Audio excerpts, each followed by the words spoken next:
Pulso económico que, como es tradicional, vamos a empezar echando la vista atrás a ver qué tal le ha ido al IBEX 35. Hoy con subidas 1,70% arriba. El índice general, y esto es noticia, supera los 11.000 puntos, se queda en 11.075,4 con algunos valores que hoy han acelerado. Es el caso de Grifols, luego vamos a ver por qué, que sube 5,25, Fluidra 3,10 arriba, Inditex 3,09 arriba. En el lado del rojo, donde preponderan los inversores vendedores, Arcelor, la que más cae, 2,57 abajo, Acerinox 0,85 abajo y Bankinter 0,06 abajo, muy poquita cosa. De Bankinter, ahí se terminan los números rojos y todo está en verde hoy en nuestro IBEX. Bien, y a continuación les voy a adelantar algunos de los argumentos que me imagino yo que van a ser la estrella en nuestra mesa de análisis económico, la que mantenemos cada tarde para ustedes aquí, convocando a los mejores expertos para que no se les escape un detalle. Bueno, y aquí tenemos que hablar hoy, cómo no, de Naturgy en diferentes parámetros. ¿Qué sabemos nuevo? Sabemos que Taqwa, que es el fondo emiratí, prevé comprar la participación que tenían antes los fondos CVC y JIP, que es un 41% de Naturgy, y luego, a partir de ahí, lanzar una OPA por el resto. Esa parece que es la opción que están barajando los emiratíes y, bueno, parece descartada una posterior OPA de exclusión de la bolsa, lo cual pues está bien. Y hay que hablar de Grifols, antes lo comentábamos en los titulares, porque han colocado 1.000 millones en bonos al 7,5% de tipo de interés para refinanciar su deuda. Luego veremos a ver nuestros invitados cómo ven la operación.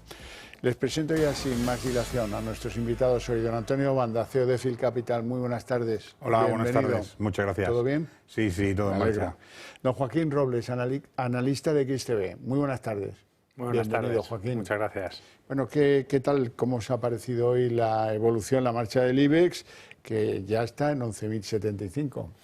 Sí, con una subida muy fuerte, quizá inesperada. Los inversores parece que han recuperado el optimismo de la mano del inicio de los resultados empresariales, que sí que se esperan buenos. Es verdad que veníamos de 2 semanas donde parecía que los mercados estaban consolidando las fuertes subidas desde octubre, con ese escepticismo sobre los recortes de tipos en Estados Unidos, también con el aumento de tensiones geopolíticas y poco más, ¿no? Porque hemos tenido unos resultados de Nagas hoy que han cumplido la expectativa, ha crecido más o menos un 20% su beneficio, pero las perspectivas no son tan buenas, y luego un dato de PMI de manufacturas, sobre todo en Alemania, que sigue en contracción, pero bueno, el de servicios ha sido mejor de lo esperado, y el compuesto, que es una mezcla de los dos, pues el mayor de los últimos 6 meses, y a eso se han agarrado también los inversores. Banda. Sí, una sesión de menos a más, marcada fundamentalmente porque los tipos en Estados Unidos parece que se aleja mucho de estar a la baja, ¿no?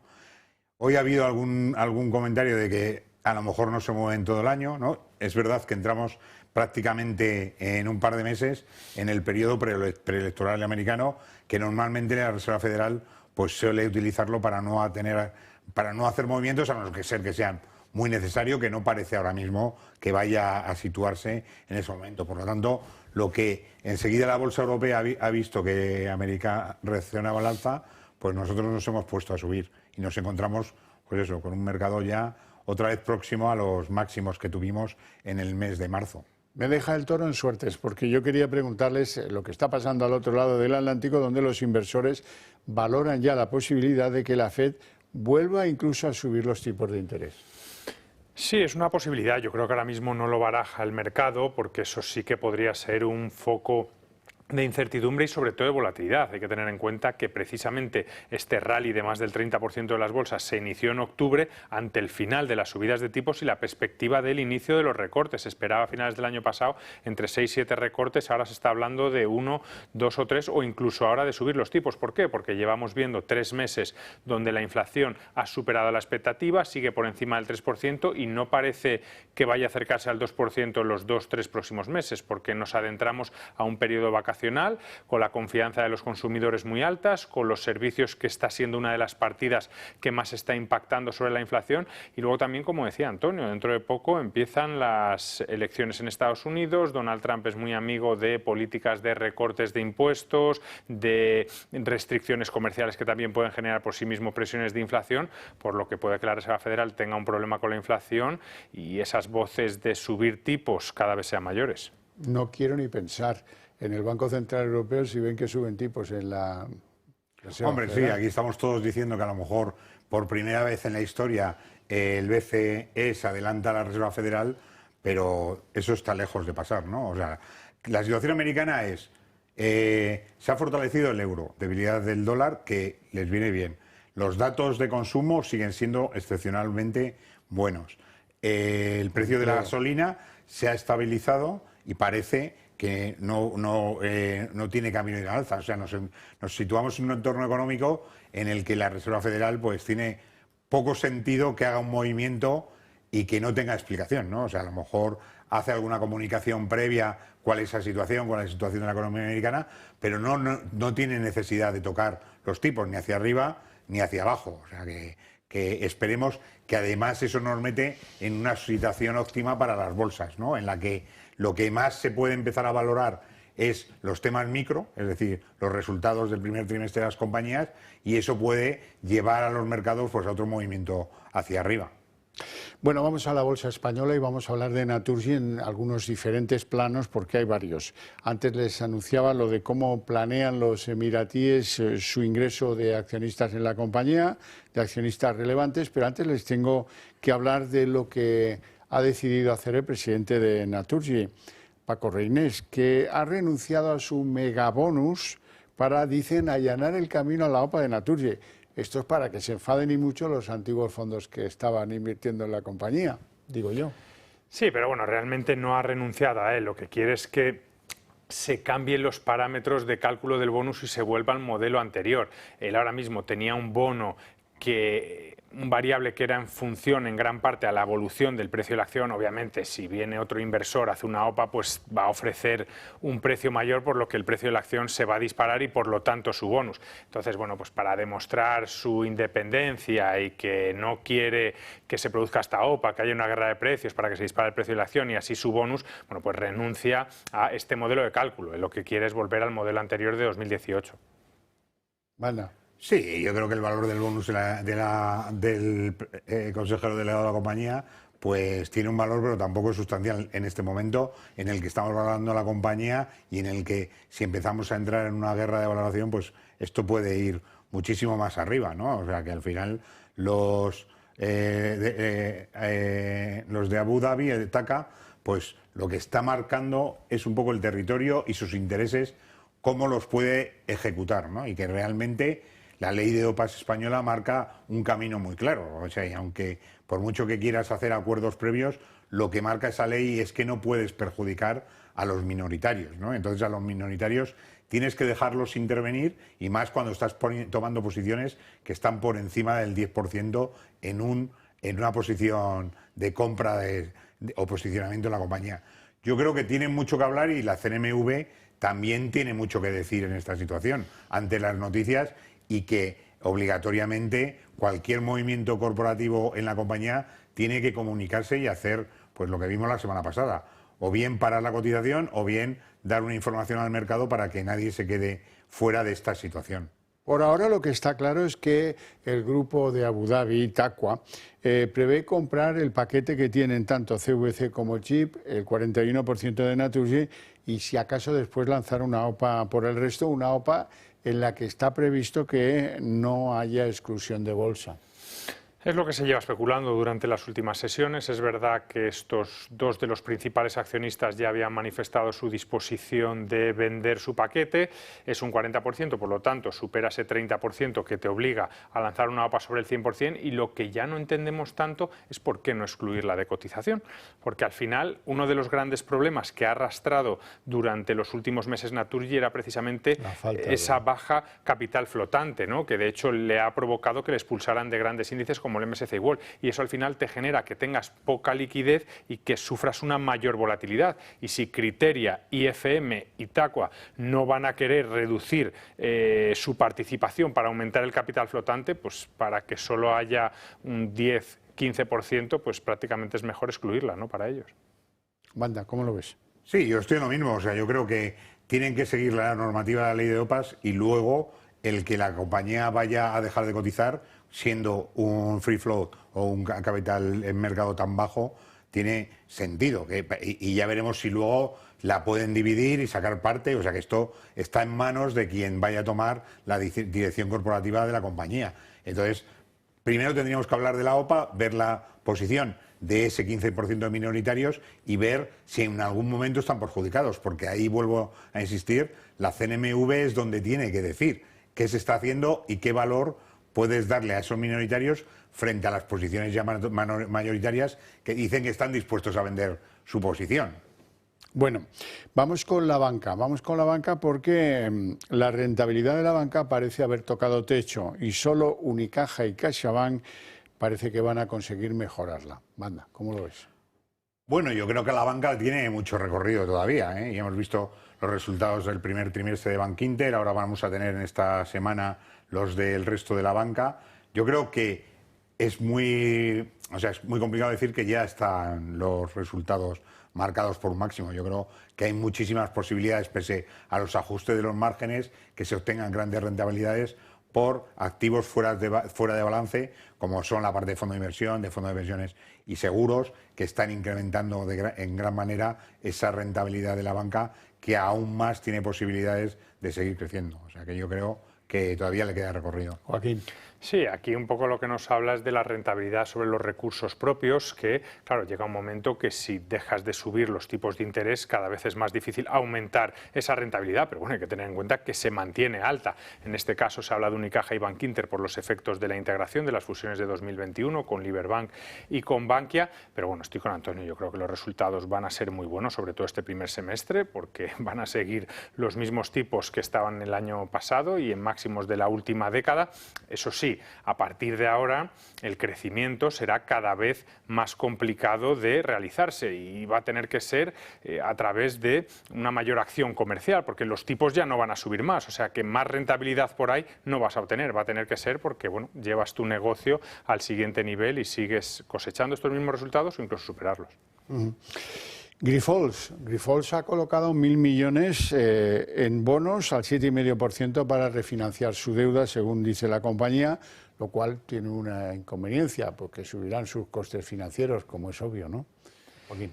Sí, pero necesitaba hacerlo, tenía muchos vencimientos de cara a 2025 y de hecho con la venta de la participada que tenía en Shanghai RES no le ha dado para cubrir, ¿no? De hecho toda esa deuda ha emitido bonos privados, una colocación privada por 1.000 millones al 7,5% y esto lo que nos dice, porque es una colocación, ¿no?, de un poco la mejor calificación de deuda que hay porque está garantizada, de la subida de intereses que ha sufrido por esa pérdida de credibilidad y es algo que tenía que hacer y cuanto antes mejor, porque una de las mayores dificultades de Grifols, que es lo que más están penalizando a los inversores en los últimos meses, es la dificultad para generar flujos de caja libres, la dificultad para generar efectivo con la que seguir pagando los vencimientos, así que yo creo que esto era una asignatura pendiente y lo hemos visto cómo se ha disparado y más de un 5%. 5,25 al final de la sesión.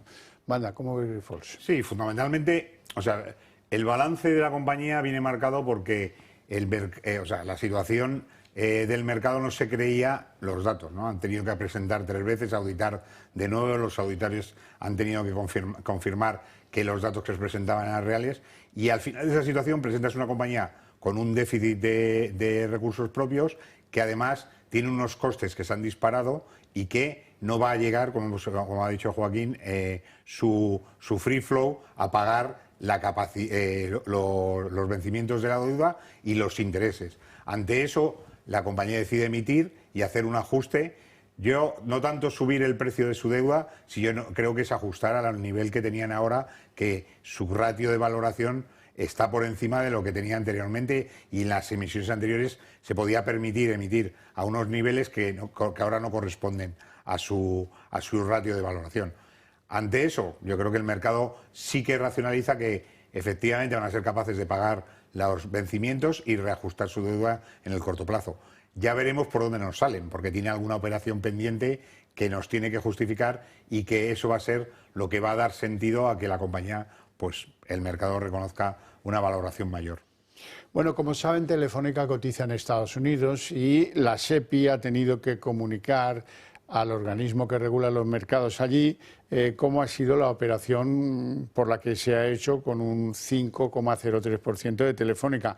Y eso nos ha permitido saber el precio medio al que han comprado esas acciones, 3,91, lo cual significa que le ha supuesto a la SEPI un desembolso de 1.134 millones de euros para comprar ese paquete, que da unas plusvalías latentes de unos 51 millones de euros. Joaquín. Bueno, al final cuando haces un anuncio de que quieres hacerte con un 10% de la compañía es cuestión de tiempo, cómo lo vayas orquestando. Supongo que habrán contratado a diversos bancos de inversión para que vayan realizando compras periódicas y no afectar tanto al precio de la acción. Ya tienen un 5%, en teoría les falta otro 5% y quizá lo más destacable es que desde el anuncio a principios de diciembre hasta ahora el precio de la acción tan solo se ha apreciado un 4%, por lo que bueno, puede ser una razón positiva al tener un accionariado estable, pero no ha suscitado un gran interés por parte de los inversores, y eso que prácticamente entre medias estuvo la presentación del plan estratégico, que yo creo que en cierta medida decepcionó a los inversores. A ver un poco cómo es la evolución, pero nosotros seguimos viendo muchas dudas en Telefónica en el sentido de que es un sector que cada vez tiene menores márgenes, que la dificultad para crecer sigue siendo compleja, que no parece que los organismos regulatorios vayan a facilitar una mayor concentración y bueno, y va a tener que seguir luchando, ¿no?, con ese ambiente hostil. Anda. Sí, Telefónica siempre se ha apoyado en que iba a incrementar el valor de la acción a costa de la presentación de sus planes quinquenales y todo ese objetivo de deshacer posiciones en negocios que no son interesantes, como ha hecho en algún caso con Antenas, como ha hecho algunas posiciones en países fuera de su ámbito principal. ¿Qué ocurre? Que ahora el incremento del precio de Telefónica ha venido por el intento de operaciones corporativas que lleva esas operaciones corporativas primero a una posición del Fondo Soberano de Arabia Saudí y de SEPI como consecuencia de esa posición, que marca algo en la compañía que es distinto a sus objetivos de negocio. No creo que el Fondo Soberano ni la SEPI vayan a decir a Telefónica qué es lo que tiene que hacer. Lo que sí tiene es que probablemente como consecuencia de esa posición a lo mejor veamos algo de reorganización en la propia compañía a nivel de gestores, ¿no? Porque esto lleva a que si no nos explican bien las dos entradas, además no se explica bien al mercado y no se explica bien al regulador qué está pasando, podemos tener sorpresas y necesidades de un ajuste porque esos accionistas vayan a pedir que necesitamos tener más voz. Y entonces veremos, porque veríamos una Telefónica distinta a la que hemos tenido hasta ahora. Bueno, el grupo alimentario suizo Nestlé ha nombrado vicepresidente de la multinacional a Pablo Isla, el antiguo número 1 de Inditex aquí. Menudo bombazo, ¿no?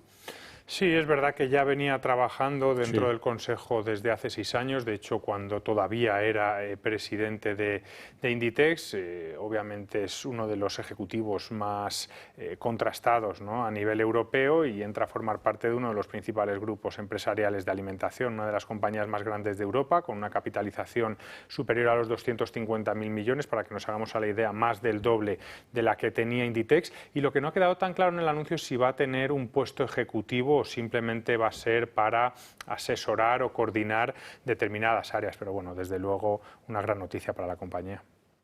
Sí, yo creo que además él dijo que iba a tomar posiciones en distintos consejos, que iba a estar más trabajando la labor de asesor que la labor de ser un ejecutivo en el día a día de las compañías, ¿no? Y yo creo que esto es un poco lo que se ha anunciado, ¿no? Nestlé tiene un gran consejo de administración, tiene diversidad de actividades y desde luego es una opinión y una posición muy interesante que alguien con la experiencia que tiene Pablo Isla, pues tomar una posición que ya tenía en el Consejo, que parece que ahora han querido darle un poco más de como de valor en términos de publicidad. Bueno, datos de ANFAC, la patronal de los fabricantes del automóvil. La producción de automóviles ha caído en marzo un 18% precisamente por un problema de que no llegan a tiempo los suministros, y eso está lastrando la capacidad de producción del automóvil en España. Sí, hay varios factores. Es verdad que ha caído mucho en el mes de marzo, pero en el dato trimestral la caída no ha sido tan abrupta. Pero bueno, estamos viendo cómo está empezando a sufrir la industria del automóvil por varios factores. El principal yo creo que son los tipos de interés. Mucha gente es reacia a cambiar de coche porque muchas veces tiene que pedir prestado y los tipos de interés ahora mismo son altos. También hay cierta incertidumbre regulatoria. No está claro si me compro un diésel, cuánto tiempo me va a durar, o un gasolina, o uno eléctrico. Sigue sin haber grandes ayudas a las eléctricas, a los coches eléctricos, perdón. Y luego también, como bien comentabas, empieza a haber problemas otra vez en cadenas de distribución, en determinados componentes, y de hecho hoy, a final de la sesión norteamericana, presenta resultados Tesla, que viene cayendo en lo que va de año más de un 40%, y precisamente por muchos de estos motivos. Parecía que era el emblema de los coches eléctricos y se está topando con una demanda mucho menor de lo esperada, y luego también con la competencia, ¿no?, de muchas marcas chinas que están empezando a ofrecer vehículos con más autonomía y a menor coste. Banda. Sí, en general los suministros vienen marcados por la distribución de productos que vienen desde China, que al final el canal de Suez con el problema eso es. Y sobre todo también con Israel, el enfrentamiento con Irán, los problemas que tuvimos con la paralización del tráfico. Todo eso lleva a que con un plazo de unos meses posteriores no tengan suficientes suministros para hacer el desarrollo. Y especialmente nos pasa con la producción en España, ¿no?, que al final toda la parte de chips de los automóviles se ha visto muy reducida. Y sobre todo en la parte de desarrollo de las llaves de contacto, ¿no?, que es una parte de las más afectadas y que incluso ha llegado a que muchos de los coches de nueva entrega los den con una sola llave porque no son capaces de hacer dos. Entonces, eso veremos si avanza y si logramos evitarlo. Mientras tanto, tenemos claro que las ventas es consecuencia de la falta de suministros. Bueno, soberano varapalo del Banco de España a Yolanda Díaz, al Ministerio de Trabajo, a la vicepresidenta Yolanda Díaz, porque han estado analizando el efecto de la reforma laboral que tuvimos en 2021 y han llegado a la conclusión de que ha producido inestabilidad laboral, lo cual es una contradicción absoluta. Es más, le dice el Banco de España al Ministerio de Trabajo: oiga, el paro estructural en España es entre el 12 y el 13%, así es que no venga con el rollo de los fijos discontinuos porque no cuela. Y esto es bastante novedoso y bastante duro. Sí, yo creo que ya venimos hablando durante los últimos meses de por qué esta metodología a la hora de calcularlo y no otra más clara como en el resto de países europeos. Hay prácticamente 1 millón de personas que está bailando, eso obviamente tiene un impacto muy relevante en términos de porcentaje y bueno, quizá es esto lo que está acusando, ¿no?, el Banco de España. Y un reproche también a eso de topar los alquileres, que tampoco les parece bien.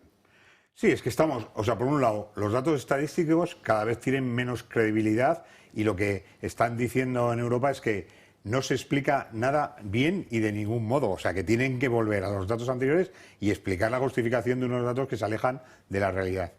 Y lógicamente, eso nos pone en una situación con Europa de falta de posibilidades de entrar en distintos desarrollos que no nos permiten.